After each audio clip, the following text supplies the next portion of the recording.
65,000 people are expected to be booked into the Bexar County Jail this year. That's according to the Sheriff, Susan Pamerleau. Now, watching over that many inmates doesn't come cheap. Of course, they're not all there at one time, but the jail budget tops $70 million, and that makes it one of the biggest costs in the county for their budget.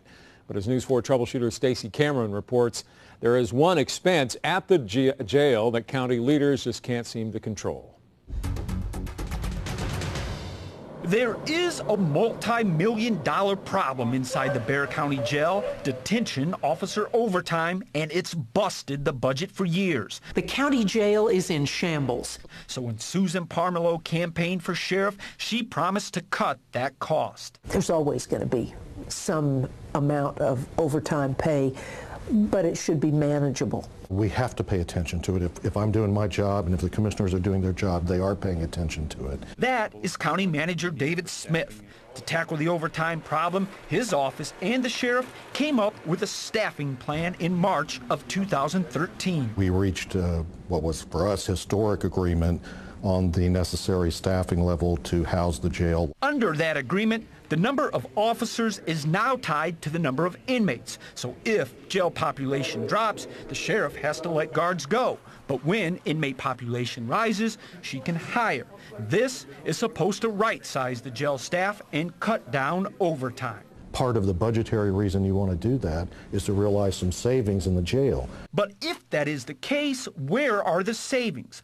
Why did taxpayers shell out more than $630,000 in OT last fiscal year? Well, what happened was the jail population unexpectedly went up by 400 people, and we've had a little slower, or it's been a little slower filling vacant positions than we had anticipated. With guard jobs vacant, officers did mandatory double shifts. Some worked almost 500 hours in overtime.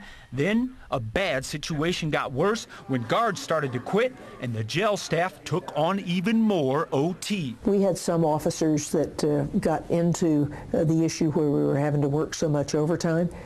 They weren't even here for a month and resigned. By the time we saw that impact, the sheriff was asking for more cadet classes. We authorized more cadet classes. It just takes a while to get those cadet classes through. But documents obtained by News 4 through open records show the sheriff's office warning of the problem long before OT became an issue. Citing attrition rates and rising inmate population, Pamerleau started asking for 30 new officers in November of last year. So the lead time to get a full-up officer who's on the floor working by themselves is as much as a 5-month process.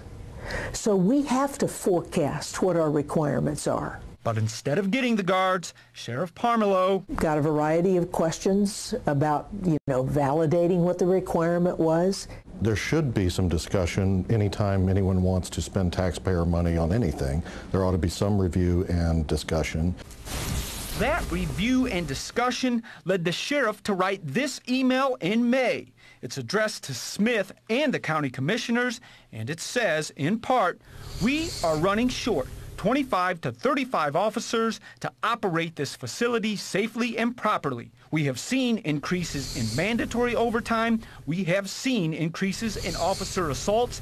Need your help now." We couldn't get the authorizations so that we could hire people into those authorizations. So if there was a slowdown in the process, it was that? Yes.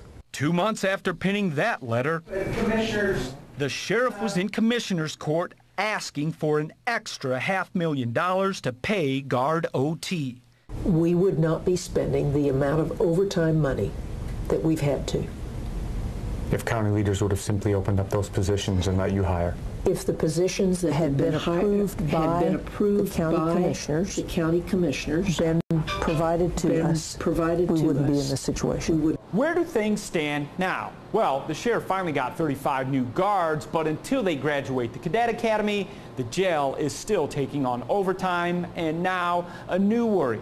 The county just approved the hiring of 30 new patrol officers. Normally, the sheriff would promote guards to fill those positions, but she can't because of the staffing shortage at the jail, and the fear is that will kill morale. Some guards will quit, and we'll be right back at square one with the overtime problem. In Bexar County, I'm News 4 troubleshooter Stacey Cameron.